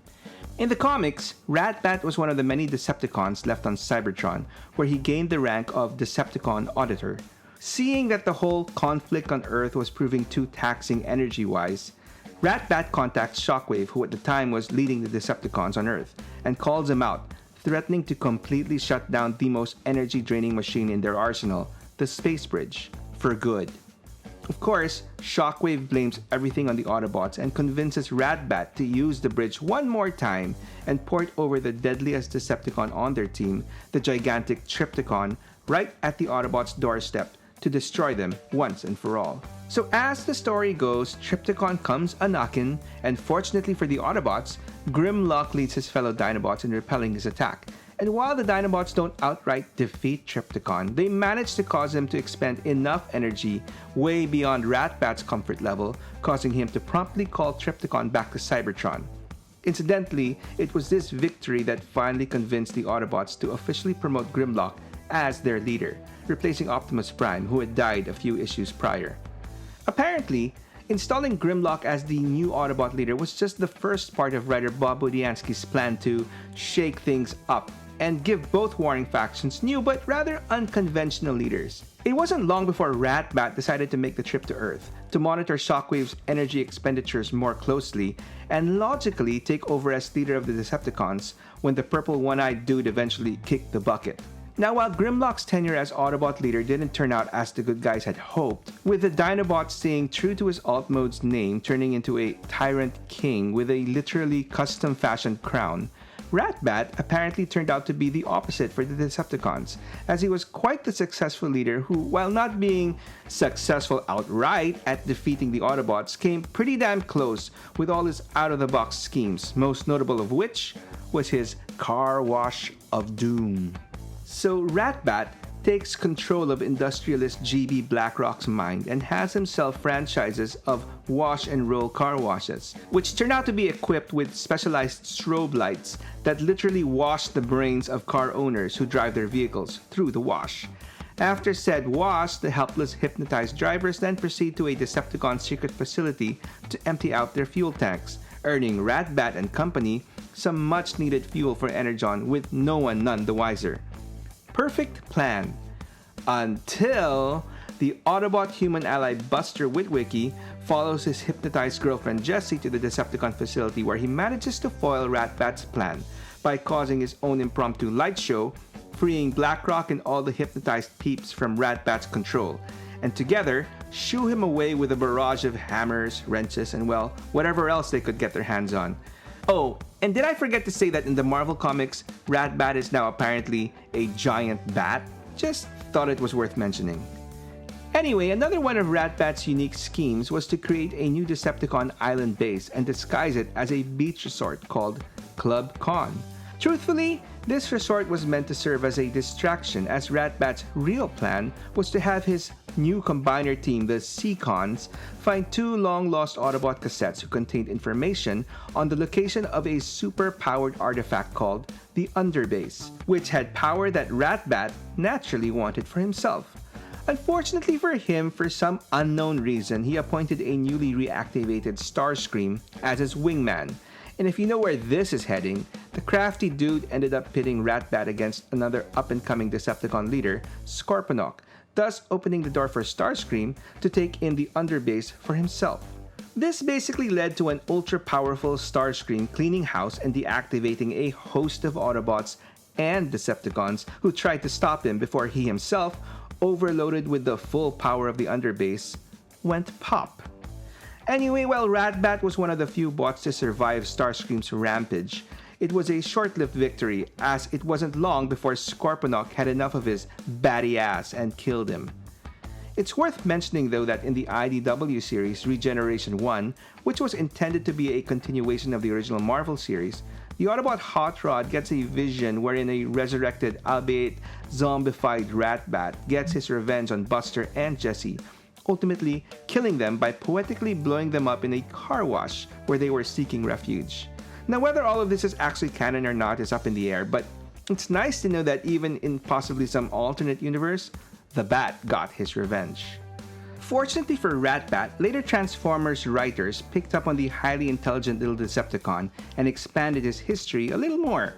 In the short-lived Transformers run by publisher Dreamwave, Ratbat was introduced in the miniseries War Within: The Dark Ages, which took place millions of years on Cybertron, long before the whole Autobot and Decepticon war made its way to Earth. The Dark Ages in the title refers to a time when both established leaders, Prime and Megatron, are temporarily lost, leaving both sides to splinter into smaller factions. Ratbat leads a group called the Ultracons, a group that believes in a more efficient way of waging war with a smaller force and by targeting and controlling key resources. Anyway, what's notable about this iteration of Ratbat is, well, he's not a bat. I mean, at least initially. Throughout the entire series, Ratbat is depicted as a regular bipedal bot who admittedly possesses some batty-looking details and even has his own unique alt mode.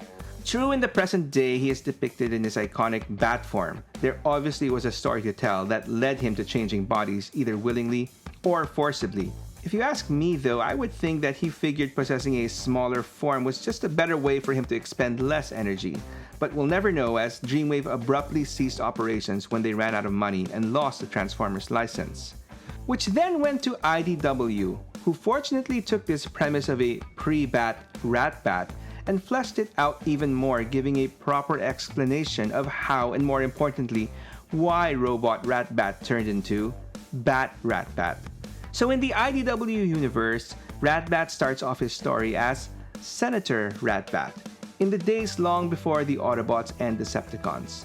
And well, true to his name, despite his esteemed title, he was quite the ratty type of senator. And I'm not referring to his appearance. He looked good and regal with his bat-like caped appearance, which was attributed to his being a direct descendant of the progenitors of the Transformers. So he was really old. Anyway, yeah, so to put it bluntly, this dude was pretty corrupt, in a ratty sort of way, using his high position for his own self-serving cause. He relied heavily on Soundwave, who at the time he had discovered as a castaway and homeless Cybertronian who had the special and unique ability to read minds. And when he got news of the rising exploits of a former miner turned rebellious gladiator, Megatron, he saw this as an opportunity to fan the flames of rising discontent on the planet by indirectly supporting Megatron's revolution. I'm assuming he was looking to make profits off the Great War that he sought to start. Unfortunately for him, Megatron wasn't a fan of the Senate in general, literally the governing body he sought to rise up against and destroy. And Soundwave, who wasn't a fan of Ratbat to begin with, I'm guessing mainly due to the way he looked down at his buddies Laserbeak, Buzzsaw, and Ravage, took this opportunity to join Megatron and ultimately betray Ratbat. I mean, you'd think this betrayal would be something Ratbat would spot coming from miles away. But speaking of spots, you know what would hit the spot right now? A nice, tall, cool Frappuccino. But damn, that stuff is getting quite expensive, aren't they? Well, I'll tell you what costs way less than a Frap. My channel membership, where friends of the Toy Shelf can enjoy early access to my main stories and additional extra content as well. So to all my amazing viewers, you know who you are. Why not try and click that little join button on my main channel page and enjoy a figurative Frap, well, that's actually an awesome extra story or two, on me. And as always, thank you for all your support. Fortunately for Ratbat, he was ultimately viewed as a valuable resource for the Decepticons and not outright killed like most of his fellow senators. Instead, Soundwave ripped out his spark and encased it in a new batty body that he could conveniently store inside his chest, thus making Soundwave his new master, and Ratbat another one of his animal friends that he had so looked down upon prior. Anyway, fast forward millions of years later, and Ratbat as we know him has also made his way to Earth as part of Megatron's Decepticon forces. But when the Decepticons eventually lose the war, a new ruling government is formed on Cybertron led by Autobot and Decepticon reps, Bumblebee and Starscream respectively, and a third dude, Metalhawk, representing a growing third faction of non-affiliated Cybertronians. And despite the sound and noble concept of a united Cybertron, implementation of this new status quo is far from easy. You know, growing pains and all. And of course, it's in this situation of civil uneasiness that Ratbat sees as his opportunity to stir things up again and hopefully benefit from. Leading his own little faction of malcontent Decepticons, Ratbat secretly plans the assassination of Bumblebee, which is thankfully thwarted by the intelligence officer Prowl, who basically has had enough of the meddling Bat and sends his personal operative, the Bat Violent RC, yeah, that was a thing in the IDW universe as well, to take care of, arrest Ratbat. Of course, it may be debatable as to what exactly Prowl meant by arresting Ratbat, but suffice it to say, RC understood it as slicing off one wing and pinning him onto a wall with the other, and then stabbing him right through the chest, basically ending him and his story so far. But thankfully for Ratbat, as far as I'm concerned, I'm not done with my story on this little dude, as we've still got to talk about his toys. As far as straight up Bat versions of Ratbat, I never actually had the original toy, and my very first actual Ratbat would be the Masterpiece version released by Takara. Well, sorta. See, while the original MP13 Soundwave and his original posse of Laserbeak, Buzzsaw, Ravage, Rumble, and Frenzy were readily available either as reasonably priced 2-packs or in the US version all packed in with Soundwave, Ratbat originally came with the MP version of the upgraded Soundwave, the black recolor Sound Blaster. And while Soundwave in black does sound like a cool thing, I wasn't up for spending on him just for Ratbat, so I resorted for the next best thing, a knockoff version I found on eBay. Yeah, it's not legit, but it serves its purpose perfectly fine on my display, perched on the shoulder of his logical buddy, Shockwave. And speaking of Sound Blaster, at least as far as the toys are concerned, it seemed to be an annoyingly recurring theme to use the quite desirable Ratbat as a selling point for any Sound Blaster toys. Case in point, although he never came out in the actual Transformers animated show, a Sound Blaster toy was released that came packaged with an animated Ratbat. The cool thing about this Ratbat was that he transformed into a keytar. Seriously, that's just more of Transformers animated goodness right there. Sometimes I wonder what could have been if that show continued. Could we have had a complete Soundwave band? Laserbeak and Buzzsaw as twin axes, Ravage as a bass guitar, and Rumble and Frenzy combining into a drum set. Come on. Talk about a missed opportunity. But anyway, I digress. It wasn't long before I replaced my MP13 Soundwave and tapes with what I consider to be a much more superior Soundwave with Fans Toys, Robot Paradise's Acoustic Wave. And once again, while the original 5 tapes were easily obtainable, Ratbat was packed in with their Sound Blaster repaint, Acoustic Blaster. And while this version definitely looks better than what I currently have, I think I'll hold onto my KO version on this one. On the Chug front, the only version I really needed was the one released in the Siege line, which ironically didn't come packed in with their version of Sound Blaster, the only Sound Blaster that I got from my collection. Having said that, it's nice to know that the humanoid version of Ratbat has also gotten its fair share of plastic representation as well. Granted, I believe that they were all repaints/retools of other characters. I think for the most part they were all pretty well done.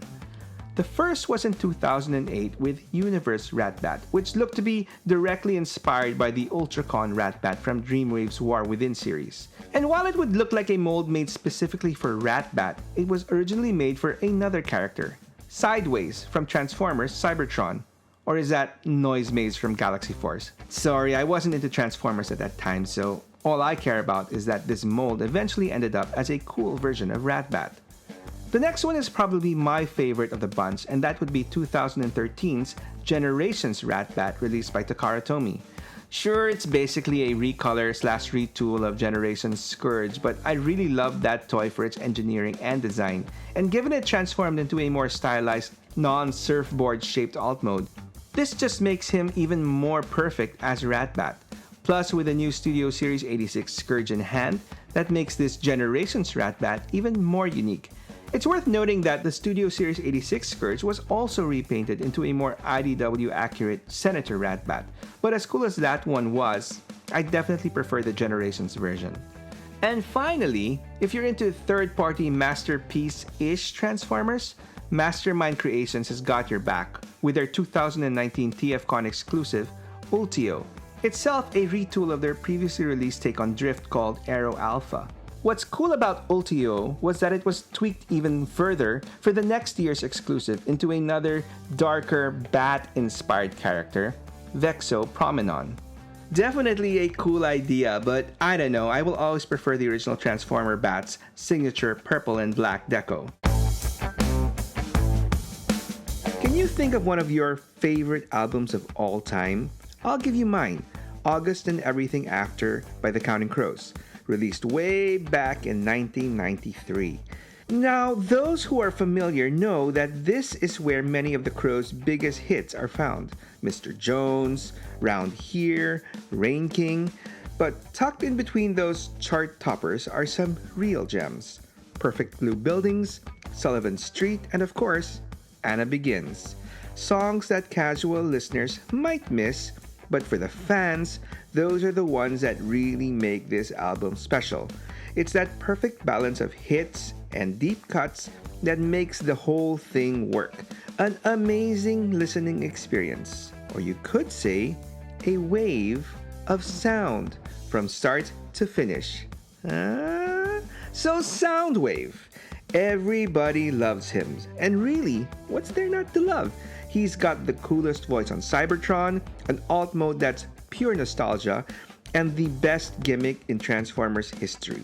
He doesn't just fight his own battles, he delegates them, because Soundwave doesn't roll solo. He's got his own private army tucked inside his chest, spies, stalkers, punks, and an accountant.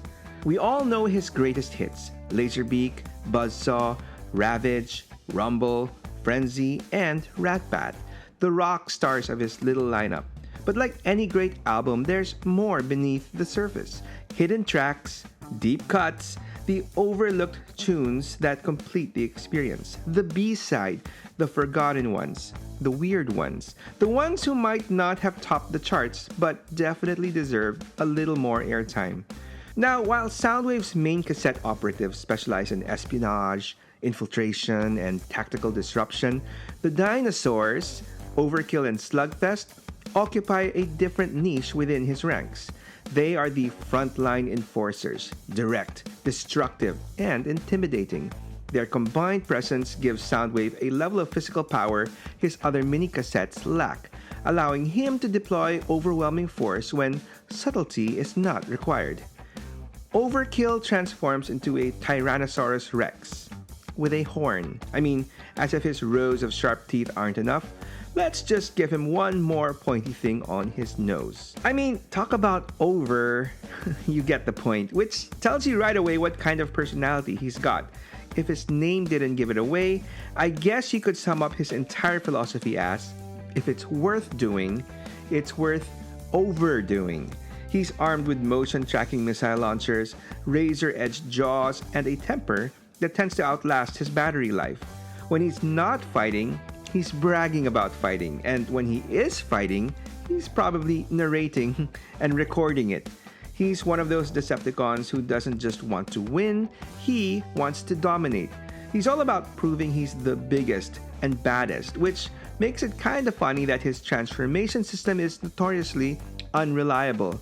There have been times when he's gotten stuck in his dinosaur mode, minus the mass shifting aspect. So yeah, while a full-sized metal T-Rex would be quite terrifying, a tiny little compact cassette-sized one? Not so. Overkill's only notable G1 cartoon appearance would be in the very excellent episode Call of the Primitives, wherein all the primitive Transformers are called to battle against the energy creature Tornadron. Like rats being swayed by the Pied Piper, Overkill shoots out of Soundwave's chest to answer said call, alongside his dino buddy, Slugfest. So if Overkill is the loud, overconfident half of this dino duo, Slugfest is the paranoid one. His job is basically a data courier. He's supposed to carry encrypted messages and battlefield information from one base to another. But here's the problem. He doesn't trust anyone, not even himself. He's not the sharpest knife in the drawer, if you know what I mean, and he knows it. Every whisper sounds like an insult, every glance looks like a setup. And more often than not, that paranoia gets the better of him, leading to a lot of accidental data destruction. Still, when it comes to raw durability, Slugfest is a tank. Literally, his Stegosaurus mode is armed with solar-powered vibro cannons, and his spine backplates can grind through just about anything in his way. Within Soundwave's army, these two serve as his heavy infantry, blunt force on legs. They might not sneak into enemy territory, but they sure can flatten it. Overkill brings the ego, Slugfest brings the muscle, and together they make chaos look prehistoric. The next duo are the Decepticons, Beastbox and Squawk Talk. Now, on paper, you'd think these two would have nothing in common. Beastbox is a gorilla, all fists and fury, while Squawk Talk is a bird, fluent in over 6,500 alien languages and unable to shut up about it. But somehow, they've made it work. They're basically Soundwave's odd couple. So, officially, Beastbox is Soundwave's interrogator, though interrogation might be too generous of a term. Sure, just like your average ape, Beastbox is naturally curious, which should, in theory, make him great at his job. Unfortunately, he is also quite impatient and subject to violent rages. This dude can record up to 6,000 hours worth of confessions, but in reality, he rarely captures anything but a bunch of "Ah!" and "Stop hitting me!" screams and cries of his prisoners as he pummels them with his heavy metal fists, leaving his superiors rather displeased with his performance. I mean, you can't get any useful information from an Autobot after he's been beaten to death. Am I right? And while he may lack Beastbox built-in compression cannons that can crush armor with bursts of super pressurized air and fists that hit like industrial wrecking balls, Squawk Talk has his own way of beating down his enemies with his non-stop chatter.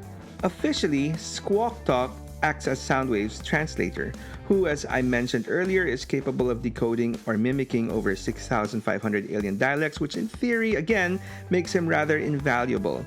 In practice, though, Squawk Talk is unbearable with his non-stop talking. He never stops. Ever. It's like his greatest flaw, as well as his defining trait. The dude just cannot keep quiet. His ceaseless chatter ruins stealth missions and frays the patience of even the most tolerant Decepticons. But at the end of the day, he is tolerated because when the job calls for it, Squawk Talk is flawless. His sonic boomer cannons can shatter steel and disorient enemies with pinpoint precision. He can also use language itself as a weapon. Psychological warfare through sound. But here's where it gets really wild when the chatterbox bird and the knuckle sandwich serving monkey combine. They form Squawkbox, a Decepticon so loud, so chaotic, and so creatively unhinged that Megatron had to invent a new job title just to justify his existence. Battlefield Dissonance Specialist. And as highfalutin as that title sounds, at the end of the day, Squawkbox simply sees himself as a musician. No, really, in his mind, he's not making noise, he's composing. Every battle is his stage, every explosion a drum beat, and every Autobot scream part of the chorus. What the rest of the Decepticons call sonic torture, he calls art. His own wall of sound, if you will. And while his performance can leave Autobots scrambled and disoriented, they often also leave his own teammates equally dazed and confused. Think of him as the heavy metal concert nobody asked for, with actual explosions. Within Soundwave's roster, Beastbox, Squawk Talk, and Squawkbox represent something unique. The study of sound not as communication, but as chaos. But as effective as chaos can be, even Soundwave knows that noise without structure eventually collapses in on itself. Like any system or symphony, there has to be balance. For every burst of unrestrained volume, there needs to be someone keeping the rhythm. For every voice that spreads confusion, there has to be another ensuring discipline. And that's where the next two cassettes come in. If Beastbox and Squawk Talk are the Decepticon embodiment of noise, then Garboil and Howlback are the ones who turn that noise into order. These guys are the watchmen of Soundwave's world. Together, they don't just keep the chaos contained, they manage it. Within Soundwave's cassette network exists a special division that doesn't deal with spying on Autobots or sabotaging enemy bases. Their focus is inward. They are called the Cobalt Series, silent regulators who make sure loyalty isn't just expected, but enforced. Basically, the Decepticon secret police. Their job isn't to fight the war, it's to make sure no one inside the Decepticon ranks ever questions it. Thundercracker, beware! Two names define this shadowy unit, Garboil and Howlback. Garboil, the Blue Condor, acts as the team's information officer, the master of data, surveillance, and propaganda. He monitors communication lines, rewrites reports, and filters the truth until it fits whatever story Megatron wants told. His voice isn't just a weapon, it's a psychological tool capable of emitting subsonic frequencies that disorient his targets and twist perception itself. Garboil doesn't just track information, he controls it. To him, truth is flexible. What matters is control. Then there's Howlback, refined, poised, and lethal. She's the enforcement officer, responsible for the final step when Garboil's words aren't enough. Her feedbacker shield can absorb enemy fire and send it straight back, and her multi-tracked missiles make her a precision hunter. But her real strength lies in discipline. She doesn't just punish disobedience, she eliminates it. Together, Garboil and Howlback represent the two sides of Decepticon authority, information and enforcement. Garboil shapes what people believe, and Howlback makes sure they don't stop believing. And speaking of that, can you believe that likes, comments, shares, and subs, although very much welcome, are apparently not the best way to help YouTube channels out? Yup, the real channel saver is watch time, like extended watch time. So if you really want to help my channel out, just keep watching. Binge my channel whenever you can, or just keep me playing in the background while you go about your day. In the end though, whichever way you choose to help will be very much appreciated, so thank you. And thanks to viewer Bibiana Jones for helping me out with the research on this video. Anyway, in a faction built on fear and control, even Soundwave's army needs a little maintenance. After all, loyalty doesn't mean much if your soldiers are too damaged to fight or too dead to obey. And that's where things take an unexpected turn because the next cassette in Soundwave's lineup isn't a spy, a soldier, or a saboteur. He's a doctor. Among Soundwave's cassettes, Glit stands out as something completely different, a medic in a faction built on destruction. He's the Decepticons' field surgeon, armed not with blasters or bombs, but with hip-mounted toolkits and laser scalpels. His only mission is to keep others alive. But being a doctor isn't really what sets Glit apart. I mean, in a war, everybody needs a doctor. Good guys, bad guys, everyone gets blown up every once in a while. What makes Glit truly unique is his compassion. He'll treat any injured Transformer he finds, Decepticon or Autobot. And that's earned him equal parts respect and suspicion. It is said that when Glit appears on the battlefield, neither side will win because no warriors will die. Now, I get it, having a compassionate Decepticon is weird. But believe me, it gets even weirder. Because apparently, Glit's most prominent role wasn't in the repair bay, it was on stage.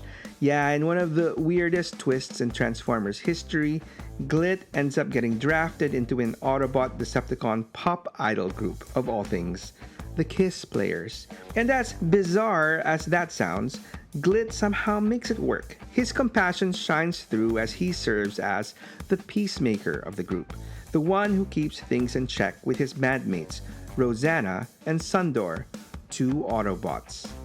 Well, actually, make that one Autobot because the other, yeah, turns out he's not just soaking up the spotlight, he is soaking up intel.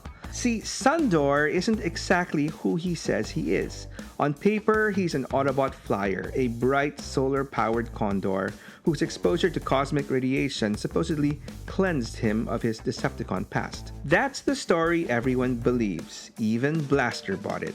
But behind the golden glow, Sundor's still working for Megatron as a spy, planted deep within the Autobot ranks, using his charm and his sun-powered blasters to mask his true allegiance. Sundor's Corona ray weapons can melt through steel, and his solar armor makes him nearly invincible under direct sunlight. But the moment the sun sets, well, he goes to bed, I guess. Now, a Decepticon pretending to be an Autobot, that's pretty nefarious stuff, but let's take that idea a level deeper. What about an Autobot who doesn't even know she's actually a Decepticon? Enter Flipsides. At first glance, she's everything you'd want in an Autobot. Calm, organized, compassionate, a data officer who used to be a teacher before the war. Everyone trusts her. Everyone likes her. But here's the twist. Flipsides isn't really an Autobot at all. She is a sleeper agent, a Decepticon plant, buried so deep that even she doesn't know it. Her memories, her spark signature, her entire identity, all rewritten thousands of years ago as part of some long-forgotten Decepticon experiment in infiltration. Somewhere inside her is a hidden trigger waiting to reawaken her true self. What makes Flipside so fascinating and tragic is that her kindness is real. Her friendships are real. She believes she is an Autobot, and by all accounts, she's a good one. Flipsides is the ultimate paradox, a Decepticon spy so perfectly programmed that she's become the hero she was meant to betray. A hero that in reality doesn't exist. And speaking of things that shouldn't exist, let's talk about Enemy. Enemy is, quite literally, the Decepticon who wasn't supposed to be real. His story didn't start in a cartoon, a comic, or even a script. It started on the front of a toy box. Back in 1983, before Transformers even hit store shelves, Takara's old Microchange line featured a predominantly red version of the MC01 Micros mold, the toy that would eventually become both Rumble and Frenzy in the US. But while that red variant never got officially released as a Transformer, its likeness was used on a licensed Decepticon-branded radio toy, with one simple word printed on the box: Enemy. And that was it. No bio, no story, just a name. For decades, collectors joked about this lost cassette warrior who existed only on packaging, but over time, that joke turned into canon. Eventually, Takara leaned into it, and Enemy finally made his proper debut in a Transformers Legends comic as part of Soundwave's cassette strike team during a raid on the Autobot arc. And from that moment, the myth became real. The Decepticon who shouldn't exist now officially did. As a character, Enemy lives up to his name. Personality-wise, he's exactly what his name suggests. Antagonistic and almost impossible to work with. He thrives on conflict. Not for strategy or cause, but because he just likes being hated. Basically an a-hole. In Soundwave's roster, he's not the quiet assassin or the loyal soldier. He's the irritant. The one who provokes, distracts, and destabilizes. And somehow, that makes him useful. I mean, at least more useful than a cassette that goes kaboom on the first day of the job, I guess. Introducing one of Soundwave's more short-lived recruits, the Auto Scout. If most of Soundwave's cassettes have distinct personalities, this one barely had any time to develop one. The Auto Scout appeared only once in the G1 cartoon, in the episode A Prime Problem, deployed by Soundwave to retrieve a sample of some explosive corlonium crystals, and unfortunately, exploded. And that was it. His entire career. One mission, one explosion, one very permanent end. Still, for every expendable drone, Soundwave always had a few projects worth echoing. His Dino cassettes, Overkill and Slugfest, were prime examples. Raw dino power neatly packed into an analog shell. So, when those two proved effective, why stop there? And that's where Uriad and Uruaz stomp in. These two are essentially the Decepticon evil twins of the Autobot Dino cassettes Dairu and Zauru. And if the name sounds suspiciously familiar, well, that's because they're literally Dairu and Zauru spelled backwards. Subtlety has never really been the Decepticon's strong suit. Just like their goody-goody counterparts, Uriad transforms into an Iguanodon, while Uruaz transforms into an Apatosaurus. Just kidding, an Apatosaurus or Brontosaurus. And when combined, they form the Decepticon. Yeah, they didn't even bother to give this thing a name. But hey, if we're sticking with the trend, maybe we can call him Tuogel or Leg In. Okay, I'll stop. Okay, fine, I lied. I won't stop because we've got one more group of cassettes to cover, and these last few all share one thing in common. None of them actually started out as cassettes at all. Let's begin with the winged one, Wing Thing, who started his existence as an accessory. Way back in the 90s, with Transformer toys basically on life support, a desperate Hasbro decided to try something different. Transformers that didn't transform. I know, the irony writes itself. Anyway, Action Master Soundwave was released with a bright orange robotic bat named Wing Thing, who was meant to be Soundwave's companion, part pet and part weapon. His wings folded up to turn him into a handheld concussion cannon thing. And for the longest time, that's all Wing Thing was, a quirky orange bat sidekick lost to the twilight years of G1. But then something happened. Thanks to Hasbro's love of making the quick and easy buck with repaints, Cassette Wing Thing was now a thing. In 2012, Takara reissued their OG Ratbat toy with a new orange paint scheme and called it Wing Thing. And in 2017, upgraded him to Masterpiece level as well. And then in 2020, released him as part of a Generation Select Spy Patrol pack as once again a repainted Siege Ratbat alongside another bat, Scar, who traditionally is the Decepticon Power Master partner of the Double Agent, Double Dealer. Now also using the Ratbat mold painted purple with a newly tooled head. And just to make sure that they got their money's worth with that new head, in 2024, Hasbro repainted it white and teal and called it Night Strike, who technically was a character from the 2015 series Robots in Disguise. Not G1, but whatever. It's a cool enough redeco, good enough to include in this video. And speaking of some more cool inclusions, if you are constantly scouring the internet for vintage Transformers box art, chances are, like me, you've come across this site, Botch's Transformers Box Archive. If you haven't, then you're welcome. Anyway, I bring this up because Botch is actually the name of the site's mascot, Botch the Crab, who is apparently a cassette bot too. Anyway, many years ago, I connected with the owner of the site, Adam Alexander, and offered to remake his Botch in 3D.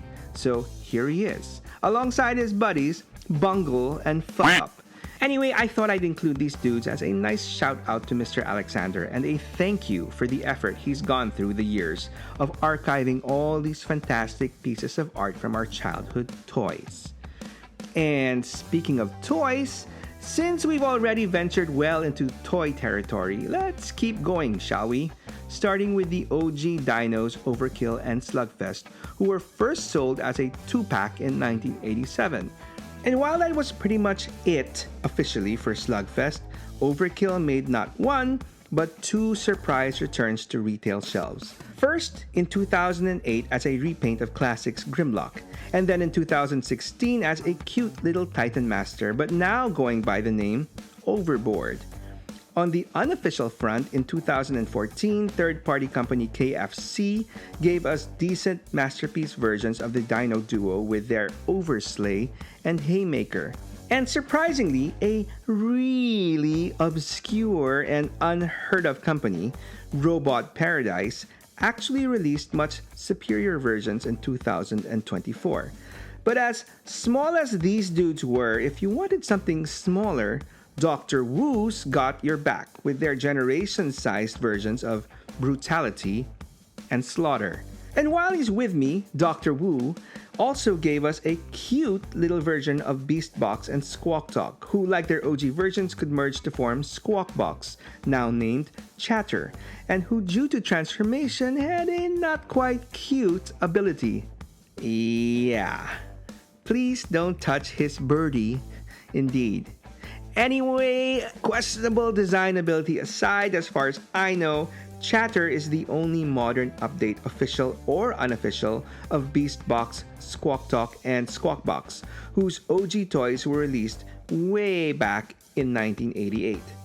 Now, in Japan, the Takara Tomy affiliated online store eHobby would be responsible for giving us plastic representations of most of the other Soundwave deep cuts, starting with the Secret Police Garboil and Howlback, matching blue repaints of Laserbeak and Ravage respectively, who were released in a Cobalt Sentry 2-pack in 2005. Flipsides, a pink-ish repaint of the Autobot Tape Dudes Rewind and Eject, was released as a pack-in with the blued version of Blaster Twincast in 2006.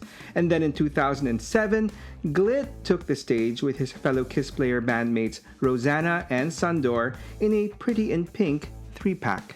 The first plastic versions of Enemy and Wing Thing were sold as an encore reissue of the Black Soundwave Sound Blaster in 2012, and both were upgraded to masterpiece status in 2017 with a limited edition Takara Tomy mall set alongside Blaster rarities Night Stalker and Stripes. Who now? If you want to know more about those Blaster B-sides, you can check out their video on my channel as well. And a year later, the evil twin dino duo of Uriad and Uruwaz were released with some yellow dude named, Bumblebee, in a special Bumblebee Volume 2 Retro Pop Highway 3-pack. And finally, the Auto Scout, who may on record have the shortest official existence of all of Soundwave's crew, surprisingly found new life in plastic form with no less than 4, as far as I know, unofficial masterpiece-ish scaled toys released. TFC as part of a Gears of War set and iGear both released around 2009, and then of course the usual suspects, KFC in 2015, and finally Robot Paradise in 2024. That's quite a lot of plastic for such an obscure little dude.